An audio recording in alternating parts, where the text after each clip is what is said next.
Um dia nós tivemos essa visão espiritual, não como Paulo, cada um teve a sua visão espiritual, do seu jeito, do seu modo. E é isso que nos transformou, e é isso que a gente pleiteia até os dias de hoje, é sempre caminhar nessa visão, na visão de Cristo, na visão da salvação, e difundir isso de uma forma horizontal, de difundir, falar de Jesus a tempo e fora de tempo. Essa é a visão que a gente tem que ter. Então não é sobre Ele explicou Deus como Passei a me conhecer. Pregações bonitas. compartilhando. para pregar. te joga na parede. Estão querendo se exibir. Jesus Cristo, inocente, pagou por todos os nossos pecados.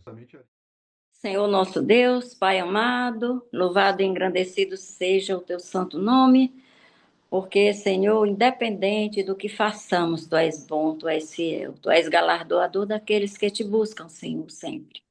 Ah, Pai, a intimidade, a tua intimidade é para aqueles que te buscam, assim diz a tua palavra. E essa intimidade é tão gostosa, Senhor. Muito obrigada, Deus, por aprendermos a ouvir a tua voz, termos ouvidos espirituais, termos olhos espirituais, Pai. Ah, Senhor, quizás que todo mundo tivesse olhos e ouvidos espirituais para escutar a tua voz, para entender a tua voz, seja através de um sonho, seja através seja um som audível mesmo. Ah, Senhor, ou um pensamento que chega à nossa mente, um pensamento para fazer algo, ou deixar de fazer algo, Senhor. Mas o Espírito Santo está ali conosco, pelo que eu agradeço assim, de uma forma abundante. Pai amado, obrigada pelo dia de hoje. Aqui em Fortaleza que chove, desde ontem à noite chove muito aqui, Pai. Ah, como é bom que esfria o tempo. Glorificado seja o teu santo nome, Senhor. Glorificado pelo pão que temos à nossa mesa e glorificado pela mesa que temos para compartilhar com pessoas, Pai. Pai, porque teu assunto predileto, Senhor, aqui na terra com teus apóstolos, foi na Santa Ceia, Senhor, onde o Senhor comungou, onde o Senhor celebrou a Páscoa, Senhor, que a própria Páscoa seria o Senhor Jesus, meu Deus, e é o Senhor Jesus, mas ali ele celebrava a libertação do povo hebreu, e quando ele próprio seria a libertação, Senhor, aleluia, Senhor. Muito obrigada, Deus, pelas famílias aqui representadas, a família do Fábio, do seu Mário, a família de quem possa entrar ainda e daqueles que não puderam estar conosco, não vão estar conosco hoje. Pai, eu peço agora especificamente, visita a dona Marineide, Pai, por favor, em nome de Jesus, Pai. Leva saúde para ela, acampa anjo, Senhor, ao lado dela, blinda, Senhor, a tua serva amada. Blinda contra setas, Pai, setas que possam atingir, seja no corpo físico, seja no emocional, seja no espiritual, Pai. Dá saúde à tua filha amada, Pai. Te peço pela a família do James, por ele próprio, Senhor, visita lá na Austrália, tão distante, Senhor, daqui. Meu Deus, visita, Pai. Visita nossos filhos, nossos netos, meu, do seu Mário, da dona Marinete, que já os temos. Ah, meu Deus, como é bom estar contigo, como é bom desfrutar de momentos contigo, na tua presença, Senhor, da qual nunca devemos sair, Pai. Pedimos também, Pai, perdão, perdão, perdão, perdão pelas nossas fragilidades, porque ainda estamos aqui neste mundão, nesta carne, ainda essa carne que às vezes fraqueja, Senhor, perdão, nos ajuda, nos auxilia, vem no nosso socorro, sempre, como o apóstolo Paulo diz nesse capítulo 26, que Deus foi sempre o socorro dele, mesmo quando ele perseguia cristãos. Claro que foi o socorro, porque senão ele não estaria para ter influenciado o povo, a igreja daquele tempo, e nos influenciar até os dias de hoje. Quanta influência esse grande apóstolo exerceu e exerce ainda hoje nos nossos dias, meu Deus. Pai, isso é o motivo da providência e da proteção e do zelo de Deus pelos seus filhos amados, pelos seus escolhidos, pelo seu povo, povo separado, para fazer a obra, Senhor. Muito obrigada, Deus. E vem tomar assento aqui conosco, Espírito Santo. Vem nos ensinar, vem falar aos nossos corações. Aquilo que o Senhor quer nos dizer hoje através da tua palavra, Senhor, em nome de Jesus. Amém. Vamos lá, vou começar. Paulo discursa perante o rei Agripa. A seguir, Agripa, dirigindo-se a Paulo, disse: é permitido que uses da palavra em tua defesa. Então Paulo, estendendo a mão, passou a defender-se nestes termos: Tenho-me por feliz, ó rei Agripa, pelo privilégio de, hoje, na tua presença, poder produzir a minha defesa de todas as acusações feitas contra mim pelos judeus. Mormente porque és versado em todos os costumes e questões que há entre os judeus. Por isso eu te peço que me ouças com paciência. Quanto à minha vida, desde a mocidade, como decorreu desde o princípio entre o meu povo e em Jerusalém, todos os judeus a conhecem, pois, na verdade, eu era conhecido deles desde o princípio, se assim o quiserem testemunhar, porque vivi fariseu, conforme a seita mais severa da nossa religião. E agora estou sendo julgado por causa da esperança, da promessa que por Deus foi feita a nossos pais, a qual as nossas 12 tribos, servindo a Deus fervorosamente, de noite e de dia, almejam alcançar. É no tocante a esta esperança, ó rei, que eu sou acusado pelos judeus. Porque se julga incrível entre vós que Deus ressuscite os mortos? Na verdade, a mim me parecia que muitas coisas devia eu praticar contra o nome de Jesus o Nazareno, e assim procedi em Jerusalém. Havendo eu recebido autorização dos principais sacerdotes, encerrei muitos dos santos nas prisões. E contra estes dava o meu voto, quando os matavam. Muitas vezes o castiguei por todas as sinagogas, obrigando-os até a blasfemar. E demasiadamente enfurecido contra eles, mesmo por cidades estranhas, o perseguia. Com estes intuitos, parti para Damasco, levando a autorização dos principais sacerdotes e por eles comissionado. Ao meio-dia, ó rei, indo eu caminho fora, vi uma luz no céu, mais resplandecente que o sol, que brilhou ao redor de mim e dos que iam comigo. E caindo por todos nós por terra, e caindo todos nós por terra, ouvi uma voz que me falava em língua hebraica: Saulo, Saulo, por que me persegues? Dura coisa é recalcitrares contra os aguilhões. Então eu perguntei: Quem és tu, Senhor? Ao que o Senhor respondeu: Eu sou Jesus, a quem tu persegues. Mas levanta-te, firma-te sobre teus pés, porque por isto te apareci, para te constituir ministro e testemunha, tanto das coisas em que me viste, como daquelas pelas quais te aparecerei ainda. Seu Mário, a partir do 17. Livrando-te deste povo e dos gentios a quem agora te envio, para lhes abrires os olhos e das trevas os converterdes à luz, e do poder de Satanás a Deus, a fim de que recebam a remissão dos pecados e sorte entre os santificados pela fé em mim. Pelo que o rei Agripa não foi desobediente à visão celestial. Antes, anunciei, primeiramente, aos que estão em Damasco e em Jerusalém, e por toda a terra da Judéia, e aos gentios que se emendassem e se convertessem a Deus, fazendo obras dignas de arrependimento. Por causa disto, os judeus lançaram mão de mim no templo e procuraram matar-me. Mas, alcançando o socorro de Deus, ainda até ao dia de hoje permaneço, dando testemunho tanto a pequenos como a grandes, não dizendo nada mais do que o que os profetas e Moisés disseram que devia acontecer.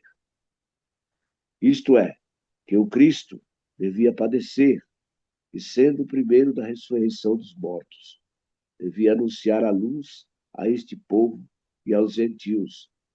E dizendo ele isto em sua defesa, disse Festo em alta voz: Estás louco? Estás louco, Paulo? As muitas letras te fazem delirar. Mas ele disse: Não deliro. O potentíssimo Festo. Antes digo a palavras de verdade e de um são juízo, porque o rei diante de quem falo com ousadia sabe estas coisas, pois não creio que nada disto lhe és oculto, porque isto não se fez em qualquer canto. Crês tu nos profetas, ó rei Agripa? Bem sei que crês. E disse Agripa a Paulo: Por pouco me queres persuadir a que me faça cristão? E disse Paulo: Prover a Deus que, ou por pouco ou por muito, não somente tu, mas também todos quantos hoje me estão ouvindo, se tornassem tais qual eu sou, exceto estas cadeias. E, dizendo ele isto, se levantou o rei, o presidente e Berenice, e os que com eles estavam assentados. E apartando-se dali, falavam uns com os outros, dizendo: Este homem nada fez digno de morte ou de prisões. E Agripa disse a Festo: Bem, podia soltar-se este homem, se não houvera apelado para César. Amém? Amém. Glória a Deus. Glória a Deus. Que capítulo. Paulo foi, na verdade, eu acho que o líder mais influente da igreja, é como eu falei no início. Paulo influenciou e influencia até os dias de hoje, como influencia através das suas cartas, através do seu poderoso testemunho. Eu queria fazer assim uma pontuação, uma pequena pontuação sobre Paulo, né? Desde o início da vida dele, ele influenciou assim de uma forma inigualável, inigualável às pessoas, ao povo daquela época, né? Aos judeus, gentios, alguns judeus se converteram, mas nem todos. A gente vê que aqui nesse capítulo eu entendo que uma grande estratégia que Paulo usou aqui foi tentar convencer o rei Agripa, da forma como ele questionou a Agripa, ao rei. Poxa vida, os profetas pregaram. Tu não crês, rei Agripa? Tu não crês nos profetas? E aí ele diz: ok. Então, por que que não é possível? Olha, eu sou fariseu, eu fui fariseu, era a seita mais pesada que tinha na nossa religião, ou seja, no judaísmo. E então o senhor não acredita nisso? Mas assim, antes de perseguidor da igreja, ele foi transformado no grande apóstolo. E assim, às vezes as pessoas dizem, ele foi transformado, inclusive tem um hino da harpa, não sei se o Mário conhece, que Saulo foi transformado em um Paulo e não é bem assim, né? O nome Saulo e Paulo é a mesma coisa, só que Saulo é em hebraico. Você vê que aqui quando o Senhor diz Saulo, Saulo, falou em língua hebraica, Saulo, Saulo, e já na frente o rei Agripa chama Paulo, ou seja, é a mesma coisa. Aí o povo diz, não, quando ele não era cristão, ele era Saulo. Mas depois ele foi transformado em um Paulo, não é. O Saulo é a mesma coisa de Paulo. Saulo em hebraico e Paulo em latim, né? Você vê que é o Agripa, né, imperador romano, chamou ele de Paulo, enquanto aqui Jesus chamou Saulo, Saulo, em língua hebraica. É a mesma coisa. Então, assim, seus inimigos acusaram, seus inimigos aprisionaram, seus inimigos o prenderam, seus inimigos fizeram tudo o que podia com Paulo. Paulo sofreu naufrágio, mas Paulo não se tornou influente. Eu quero dizer que Paulo ele não se tornou influente, o grande líder que se tornou, por conta da eloquência, ou por conta do seu saber erudito, que foi escolado por Gamaliel, não. Paulo se tornou eloquente porque independente aliás, influenciador, porque independente das circunstâncias que ele viveu, que ele passou, que ele enfrentou, ele não esmoreceu, a ponto de morrer decapitado por Nero, né? Pelo imperador romano sanguinário Nero. Então, assim, Paulo foi até o fim, combateu realmente o bom combate, nunca negou sua fé, nunca amarelou, como se diz popularmente falando, não amarelou diante de tanto sofrimento. Ora pregava algemado, ora pregava em prisões úmidas e ora pregava livremente.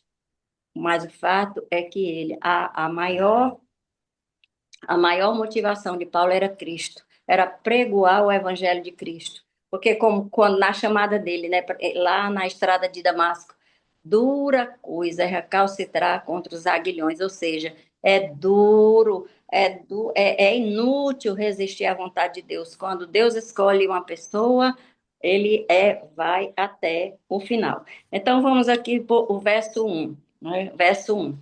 Mais uma vez, Paulo, diante de Agripa, cumpre uma profecia, gente. Aí. Que profecia é essa? Que profecia é essa? Está em Mateus 10:18. Mateus 10:18 diz assim: Por minha causa serei levados à presença de governadores, reis, para lhes servir de testemunho a eles e aos gentios. Então, Paulo teve diante de Félix, teve diante de Festo, diante de Agripa e, por fim, de Nero, que o decapitou, né? Então, assim, quer dizer, aí já nesse verso 1, a gente vê, assim, percebe o cumprimento da profecia que está lá em Mateus, quando Jesus diz, vocês serão levados, quando ele disse lá para os apóstolos, e Paulo foi constituído um dos, né? E que apóstolo, que apóstolo. Então, assim, é isso. Vamos aqui por parte, né? Vamos aqui, o verso 2. Verso 2, Paulo agradece. Paulo diz aqui que está feliz, rei Agripa, pelo privilégio de Agripa escutá-lo, né? Paulo agradece humildemente ao rei. Ele agradece humildemente ao rei por ter lhe concedido a palavra, porque era a maneira também de se dirigir a uma autoridade. Então, Paulo foi humildemente. Estou muito feliz, rei. Estou muito pelo privilégio de estar aqui hoje na tua presença e para poder produzir a minha defesa de todas as acusações feitas por mim aos judeus. Então, assim, no verso 3 ele diz assim: mormente porque és versado em todos os costumes e questões que há entre os judeus. Aí Paulo aqui está reconhecendo o conhecimento do rei, reconhecendo que ele era poderoso, era conhecedor das leis judaicas, né? E aí ele faz esse reconhecimento, é por isso que eu digo, estrategicamente. Tudo bem que era uma maneira de se dirigir a uma autoridade. Ele estava ali na condição, né? Naquela condição né? Inferior, mas sempre assistido por Deus, aí inspirado pelo Espírito Santo ali. O que isso aí me ocorre que nesse capítulo, o que eu entendi é que Paulo usou como defesa um bom ataque ao rei Agripa quando ele questiona lá na frente: o senhor, rei Agripa, o senhor não acredita nas profecias dos profetas, né, em Moisés? Aí é onde eu digo, ele estava, e é como a Agripa diz, né, lá no fim: por pouco não me convence, por pouco não me convence. Mas vamos aqui por parte. No verso 4, quanto à minha vida, desde a mocidade, como decorreu desde o princípio entre o meu povo em Jerusalém, todos os judeus a conhecem. Então, ele admite aqui que a vida dele era um livro aberto. Ele era perseguidor, realmente, da igreja. Ele era um árduo perseguidor, como todos nós sabemos e conhecemos a história pregressa dele, antes da conversão. Mas ele diz: a minha vida é um livro aberto, né? Do verso 5 a 8, ele relembra que a sua vida passada era conhecida de todos eles, né? Ele foi um fariseu, que assim, ele era. a- os fariseus, eles acreditavam na promessa do Messias, ele acreditava, e na ressurreição dos mortos. E aí é onde ele pergunta aqui: É onde ele pergunta no verso 8: por que se julga incrível entre vós que Deus ressuscite os mortos? Por quê? Por que que vocês não acreditam? Então, eu prego isso, eu não estou pregando nada diferente disso, não. Eu estou pregando exatamente a promessa da ressurreição, a promessa da libertação, a promessa da ressurreição por Jesus Cristo. Então, assim, eu não tô falando nada diferente, né? E aí, vamos dando sequência, né? O verso 9 a 10. 9 a 10. O 9 a 10. Na verdade, a mim parecia muitas coisas devia praticar contra Jesus o Nazareno, e assim procedi em Jerusalém. Havendo eu recebido a autorização dos principais sacerdotes, encerrei muitos santos nas prisões, e contra este dava o meu voto quando os matava. E muitas vezes castiguei na sinagoga, obrigando até a blasfemar. Aí Paulo aqui declara a oposição, ele aqui está dizendo que eu me opus, eu consenti na morte, eu obriguei até o povo a dizer blasfêmias contra o Jesus Cristo, eu consenti na morte de Estevão, eu estava ali consentindo, o povo apedrejando, o povo viu o Estevão ali, quer dizer que aqui eu estou falando do passado, da morte de Estevão, que Paulo estava lá consentindo, que foi o primeiro mártir, né, do cristianismo, e ele está dizendo, eu fiz isso tudo. Então, ele declara a oposição que enfrentava e estava relacionada à nova vida. Será que vocês não acreditam? Eu era assim, agora eu sou dessa forma. Eu tenho uma nova vida. Eu tenho uma nova vida, e aí é onde ele vai contar como é que foi essa visão, né? O verso 12 a 18, ele usa a narrativa para defender essa narrativa, para defender a mudança de vida, né? O verso 12 a 18 diz assim: 12, com esses intuitos, parti para Damasco, levando a autorização dos principais sacerdotes e por eles comissionado. Ao meu dia, o rei, indo eu ao caminho. É aquela história, ele viu a luz e Jesus falou, né? A voz que dizia em língua hebraica: Saulo, Saulo, por que me persegue? Dura coisa é recalcitrar contra os aguilhões, ou seja, é inútil resistir à vontade de Deus. Cuida, cuida, Saulo, vai pregar o meu evangelho, importa que tu sofra, para tu ver o que tu fizeste com as pessoas, então leva o teu evangelho. Quer dizer, a transformação de Saulo foi, assim, tão tremenda que, como eu disse desde o começo, e aqui ratificando, nos influencia até os dias de hoje, e vai influenciar até Jesus voltar, creio eu, né? Então, ele usa exatamente essa narrativa para defender a mudança de vida dele. Por que vocês não acreditam em mim? Por que é que vocês acham que eu estou aqui passando por tudo isso, se eu antes consentia, se eu antes era um fariseu que consentia em sacrificar cristãos, em consentir na morte de pessoas, e judiar e aprisionar, e agora eu estou desse jeito? O que é que eu estou fazendo de errado? Por que que vocês estão contra mim, né?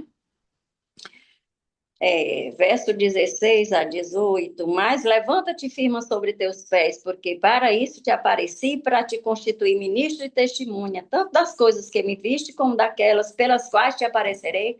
E aqui já Cristo já promete que ainda vai aparecer a ele, livrando-te do povo e dos gentios para os quais envio, para lhe abrir os olhos, para lhes abrir os olhos. Paulo afirma que obedece à visão divina, do verso 19 ao 20, porque o rei Agripa, não fui desobediente à visão celestial. Então, aqui nesses versos, deixa eu ver o 20, mas anunciei primeiramente aos de Damasco e em Jerusalém, por toda a região da Judéia, aos gentios que se arrependessem, se convertessem a Deus. Aí aqui Paulo afirma para o rei Agripa que ele foi obediente à visão celestial, porque ali ele não pôde resistir a Deus, ele não pôde recalcitrar contra os aguilhões, né? Que os aguilhões eram umas varas pontiagudas que eram usadas para tanger bois, né? Então, assim, não dá para você ficar batendo contra essas varas. Aí, trazendo para o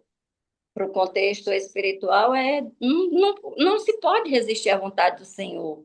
Não podemos resistir à vontade do Senhor, né? Deixa-me ver aqui mais, que aqui tem. Verso 21. Verso 21 diz assim: por causa disso, alguns judeus me prenderam, estando eu no templo, e tentaram matar-me. Ele expôs, né, a causa do seu sofrimento e da sua obediência a Deus. Por que que vocês estão desse jeito? Por que que os judeus estão contra mim? Se eu não fiz nada com eles, eu estou só dizendo qual é o motivo da minha real transformação. E eu estou querendo abrir os olhos do povo. É para isso que eu estou aqui, é por isso que eu fui incumbida de fazer isso. É como Deus incumbe a gente até hoje, de fazer a vontade dele. E ai de nós se não obedecermos. Se ele mandar ir por um caminho, a gente for por outro. Não dá certo. Versos 22 a 23, deixe-me ver. Mas alcançando o socorro de Deus, permaneça até o dia de hoje, dando testemunho, e permanece, né? Até os nossos dias, nos ensinando e muito, muito, como nós aprendemos, né? Nas cartas paulinas, nas epístolas paulinas, né? Aí no verso 24 é chamado de louco, né? Onde o Festo diz, Paulo, tá louco, muitas letras te faz delirar. E Paulo respondeu, não estou louco não, Festo. Pelo contrário, digo palavras de verdade, de bom senso, ou seja, eu estou ensinando, ensinando aquilo que os profetas prometeram e que já se cumpriu. É isso que eu estou passando para vocês. Abram os olhos e ouvidos espirituais para entender essa mensagem, para entender a mensagem do Cristo, a mensagem da cruz, abram os olhos, e até hoje a gente vem nessa peleja, verso 25, eu fiz assim verso 25, Paulo, porém, respondeu, não estou louco, ok, já falei, verso 27, onde ele pergunta, né, se Agripa crê nos profetas, e aí é uma retórica, né? Aí é onde eu digo, o senhor não crê nos profetas, por que que não acredita em mim? Se cumpriu aquilo que os profetas diziam, aquilo que Moisés disse, aquilo que os profetas disseram, então por que que não acredita em mim? Aí é onde Agripa diz, por pouco não me persuades a acreditar, né? E assim, o verso 29, Paulo respondeu assim, Deus permitisse. Então, ele deseja que não só Agripa, mas todos que estivessem ali se convertessem ao cristianismo, né? Pudesse abrir esses olhos espirituais. Então, assim, gente, os versos 30 a 32, né? Não soltaram Paulo porque apelou para César, né? Eles queriam, a gente só não solta ele porque ele apelou para César, então a César ele vai. E aí, para finalizar essa parte, né? Eu já falei demais, porque senão ninguém fala. Paulo fez os versos 12 a 15. A conclusão sobre essa visão de Paulo, a visão que Paulo teve, trazendo para os nossos dias, né? E trazendo para aqueles dias e trazendo para os nossos dias, né? Ele fez parar e olhar para dentro de si, essa visão fez Paulo parar com aquilo que ele estava fazendo, olhar para ele, e é isso que nós devemos fazer. Nós tivemos visão espiritual. Um dia nós tivemos essa visão espiritual, não como Paulo, cada um teve a sua visão espiritual, do seu jeito, do seu modo. E é isso que nos transformou, e é isso que a gente pleiteia até os dias de hoje, é sempre caminhar nessa visão, na visão de Cristo, na visão da salvação, e difundir isso de uma forma horizontal, de difundir, falar de Jesus a tempo e fora de tempo. Essa é a visão que a gente tem que ter. Essa visão também permitiu aos outros, aliás, ela nos compele a agir em prol do próximo, como eu já falei, e nos capacita a prosseguir, independente de circunstâncias, gente. E também essa visão deu poder a Paulo para ficar confiante e compassivo. É o que nós devemos ficar, essa é a mensagem, assim, que a gente deixa hoje, né, eu da minha parte, assim, que eu entendi, né?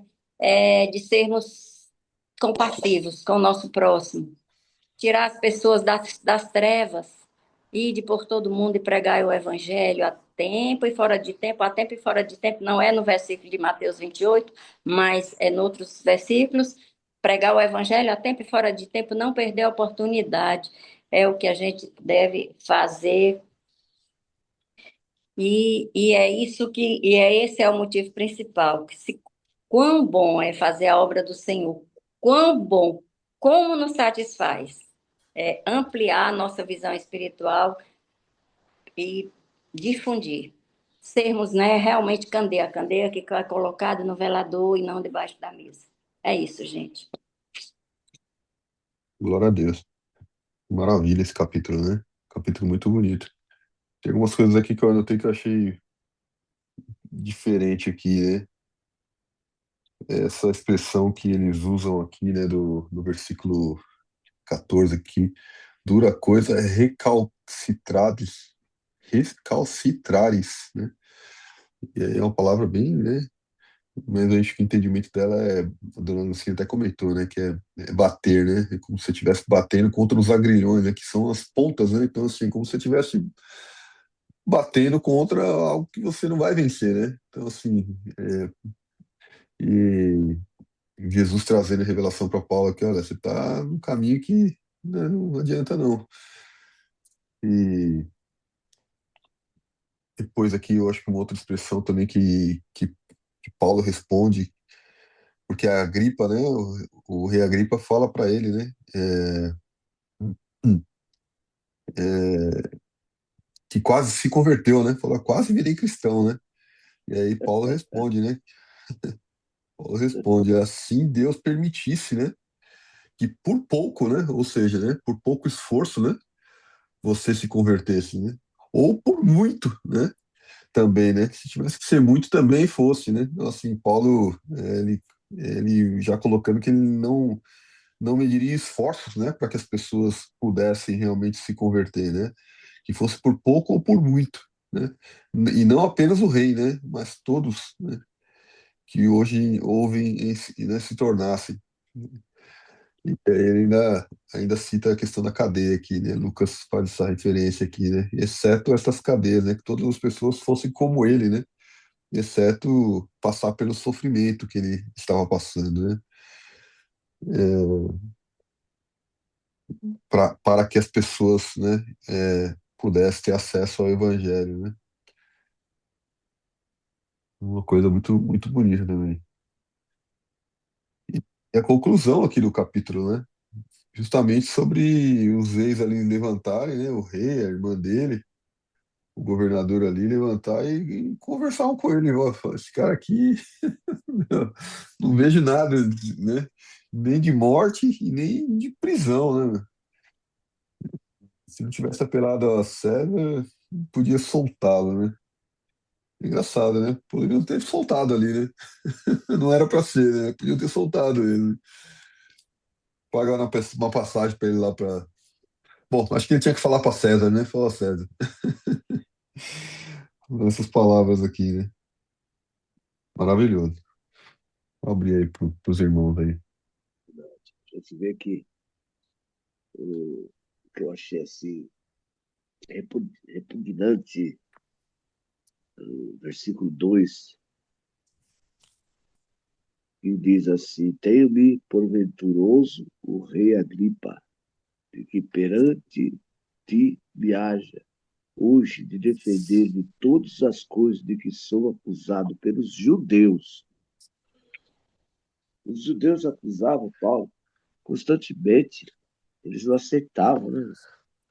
Eles não queriam acreditar de forma nenhuma de que Jesus era o Messias. E isso é agravante. O povinho, qual era o interesse deles? Interesse financeiro? De perder o seu reinado? Né? Aqui no meu devocional fala que o Senhor Jesus morreu numa sexta-feira, das 3 da tarde, que era o dia da preparação da Páscoa judaica. Os judeus exigiram que os corpos dos crucificados fossem sepultados antes que o novo dia tivesse início.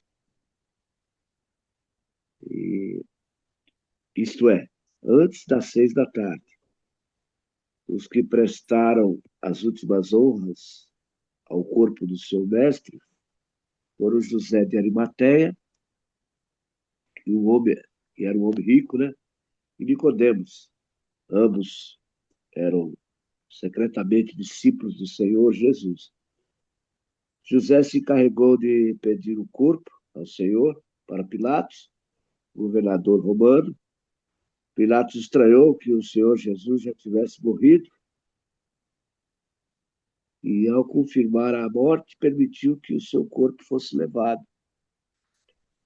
José, com a ajuda de Nicodemos, colocou o corpo do Senhor Jesus no túmulo novo, aberto na rocha. Nós sabemos disso, né, da sua propriedade.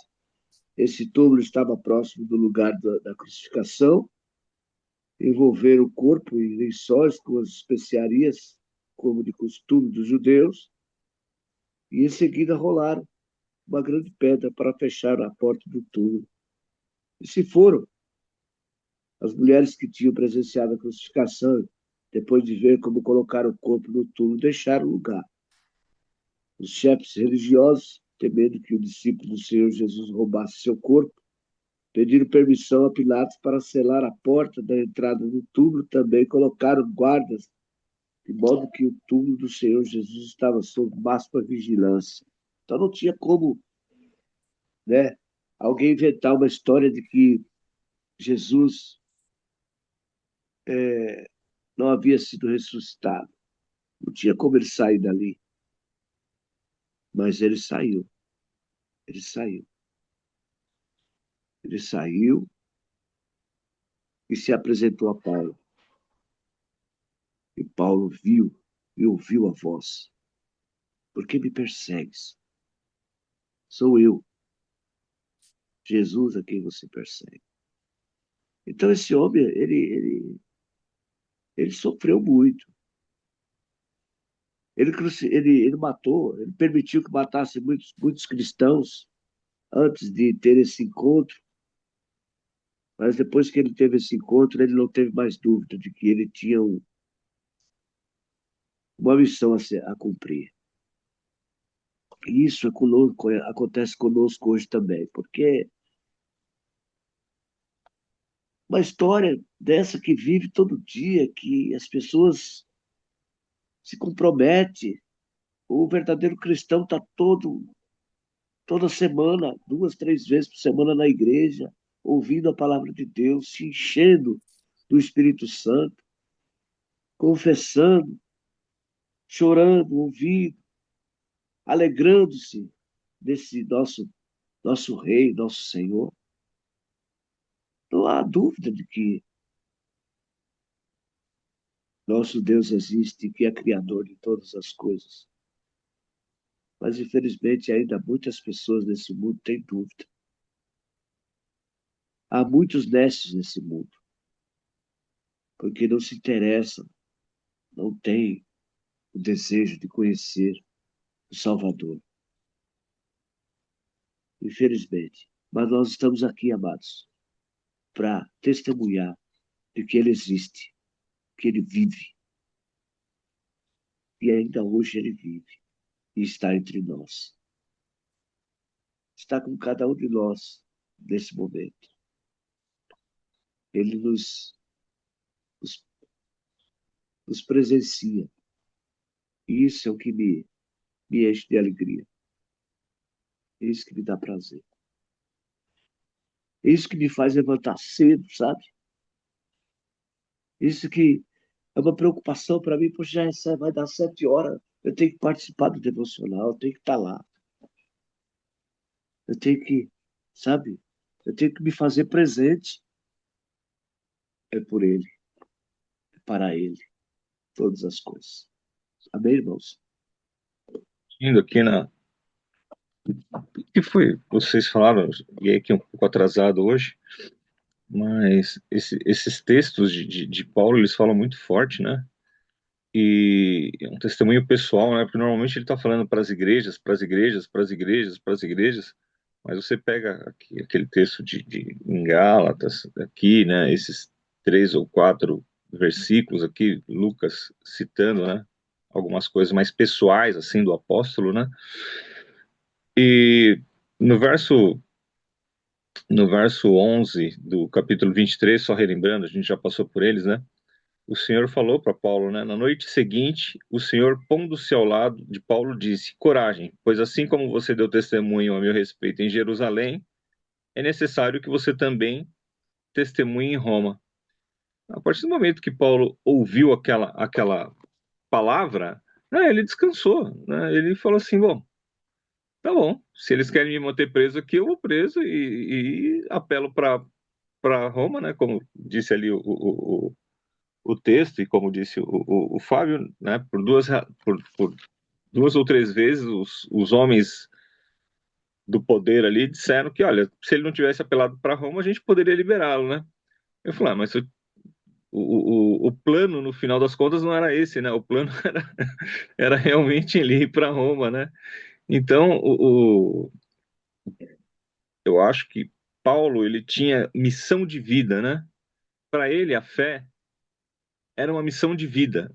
Não era um penduricalho, para ele não era algo que você acrescenta, né? Para ele era o importante, era a função dele, né?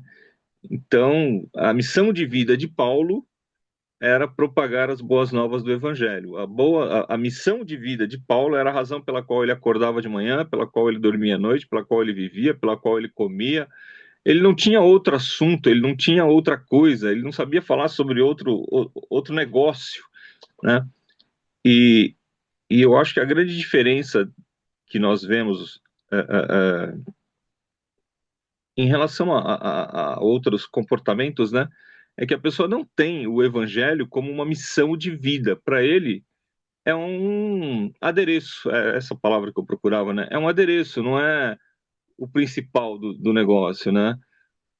Então, mas quando você tem o evangelho como a sua missão de vida, como aquilo que é o prioritário, né?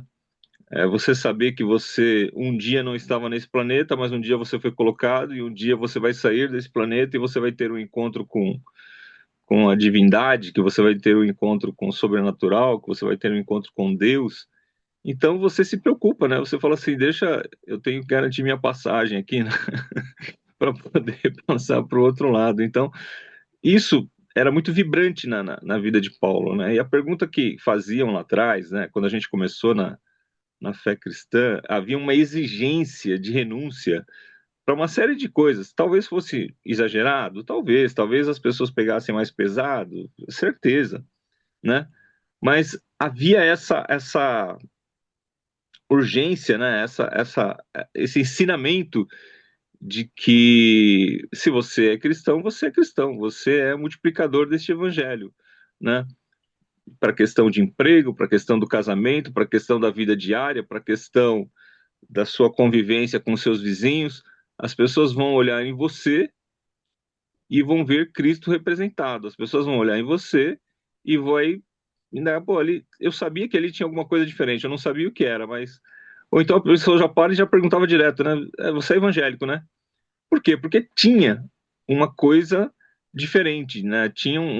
Não é porque você só estava falando, às vezes a pessoa nem te conhecia, nunca te viu na vida, mas olhava ali, tinha um brilho diferente, tinha um olhar diferente, tinha um comportamento diferente, tinha em relação às coisas da sociedade, em relação às piadas que eram feitas, em relação a fofocas que você de repente não participava, ou você querer entregar um trabalho com excelência porque era da sua índole, do seu caráter, não ser tão capitalista, né? Não ser tão materialista, você querer abençoar o outro ali, tudo isso fazia parte do universo de uma forma mais exacerbada, de uma forma mais, né, contundente, né?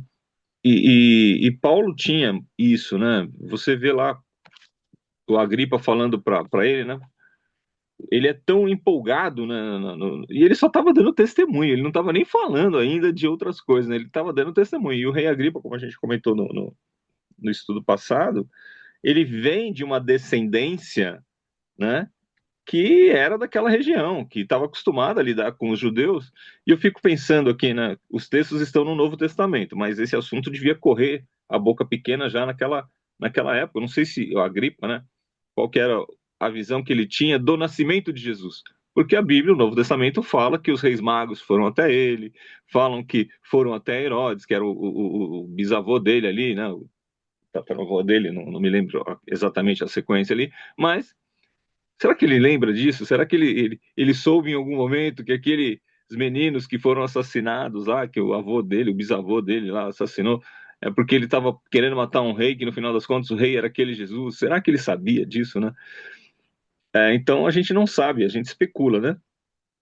Então ele fala, Paulo, você tá louco, você tá louco de tanto estudar.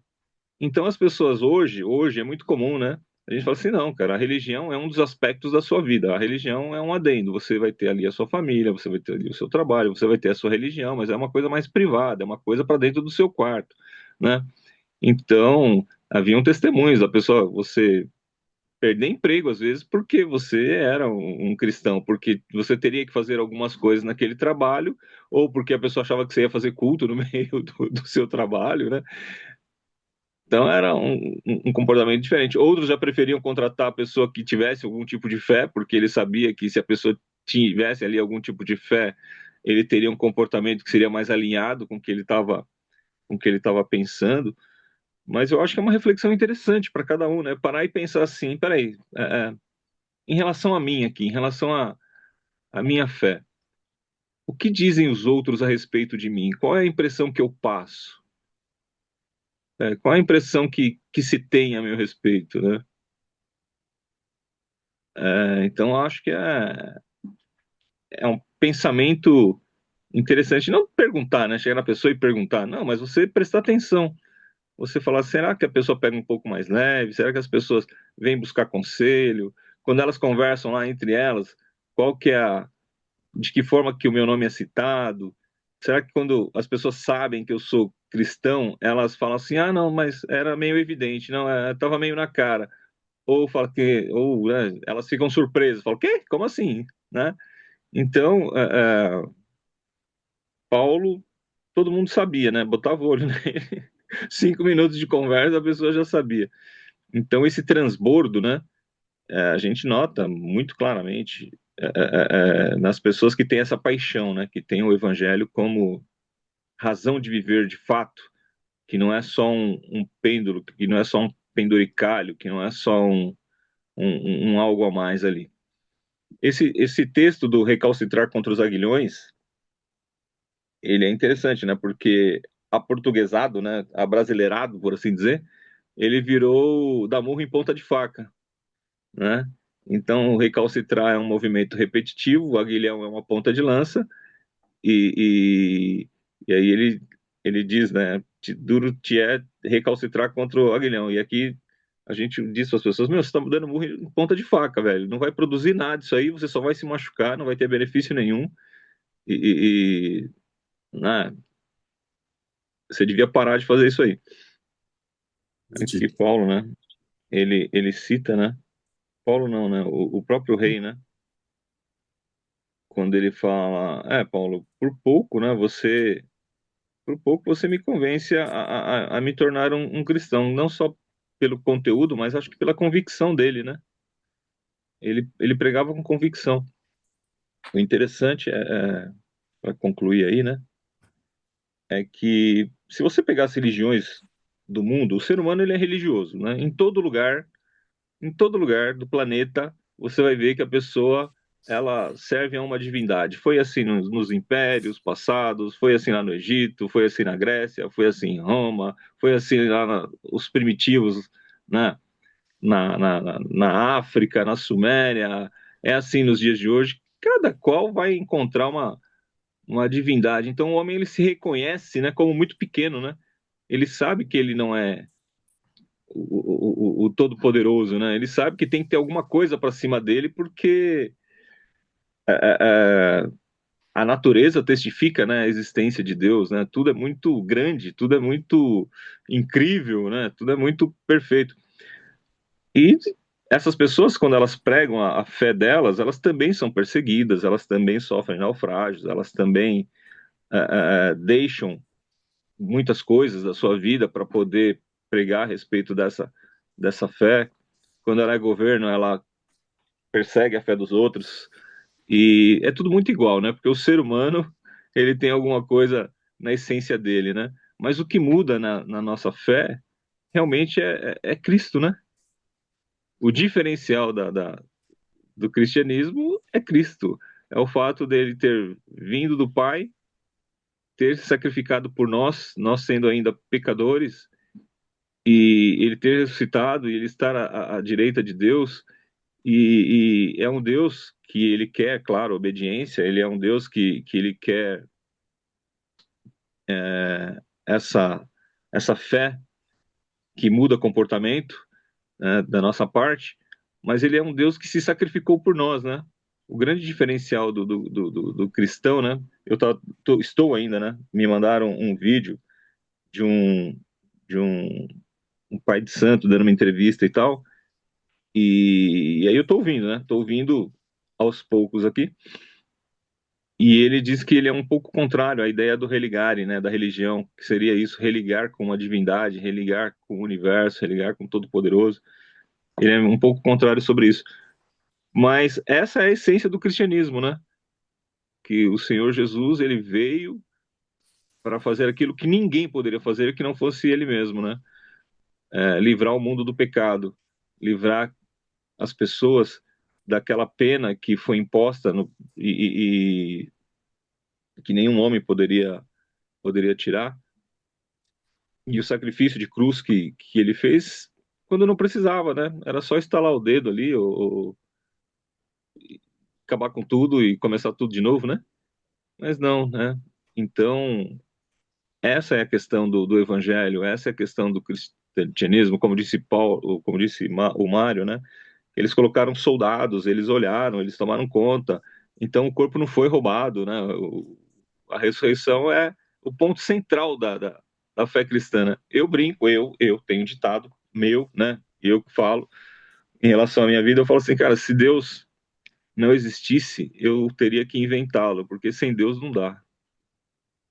Porque é muito confortante quando você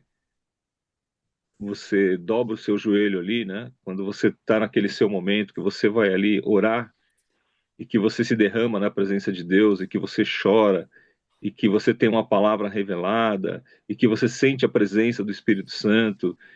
É muito pessoal, né? É muito impactante ali, né? E é muito difícil você viver no mundo sem ter essa fé, né? Ainda mais num mundo que carece tanto de liderança, né? De liderança sadia, de liderança sábia, de liderança honesta. Então, você vê, mesmo dentro da casa, as famílias dissociadas, né? O pai e a mãe já não têm domínio ali, não tem controle sobre os filhos, não tem respeito um com o outro, um egoísmo, né? Umas coisas dissociadas.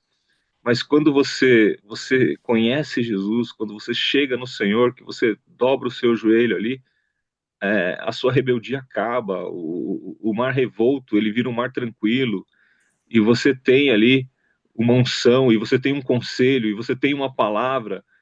É claro que com bom e com suave é que vivam unidos os irmãos, e você possa conversar um com o outro, mas se você tiver a Bíblia, ela já é ela já é Deus presente na sua vida ali, né? Porque como o ditado, né? Diz, a Bíblia fechada é um livro, mas ela aberta e você lendo ali com reverência, você lendo com humildade, é Deus falando com você, né? Então, é maior do que nós.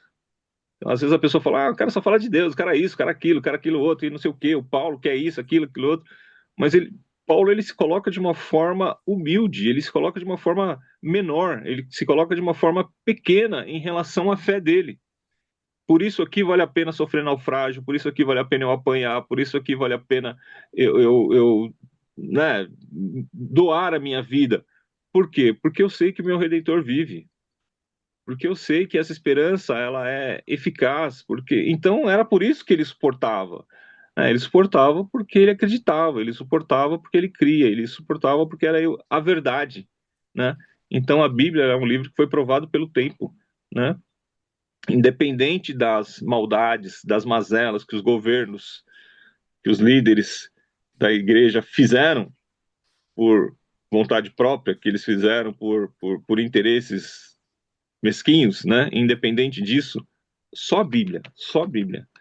Essa é a grande questão da reforma. A Bíblia na mão do povo, na língua do povo, né? Só isso já é extraordinário, né? Então, o nosso sonho, né? A Bíblia, uma Bíblia em cada casa, né? Mas que a pessoa possa lê-lo, né? Não é só deixar no Salmo 91 aberto ali, como se fosse, né, algo milagroso em si mesmo, né? Não, ela vai ser um milagre a partir do momento que você lê e aplicar na sua vida. Eu fico a pensar que, igual foi explicado aqui, muito bem, tudo bem dito. Eu não tenho nada para acrescentar, eu só fico a pensar ah, se Paulo sabia que ele tinha que ir diante de César, não seria como Jesus, quando Jesus sabia o que ele iria passar, ele sabia onde ele ia chegar. Então, Deus não revelou a Paulo que ele iria também passar por tudo isso. Ele podia até não ter a visão total, mas ele tinha uma visão de onde ele iria chegar e o que iria passar. Porque quando ele saiu lá de Éfeso para seguir de volta, ele já falou, ele se despediu e falou que não voltaria, porque o que aguardava ele não era bom.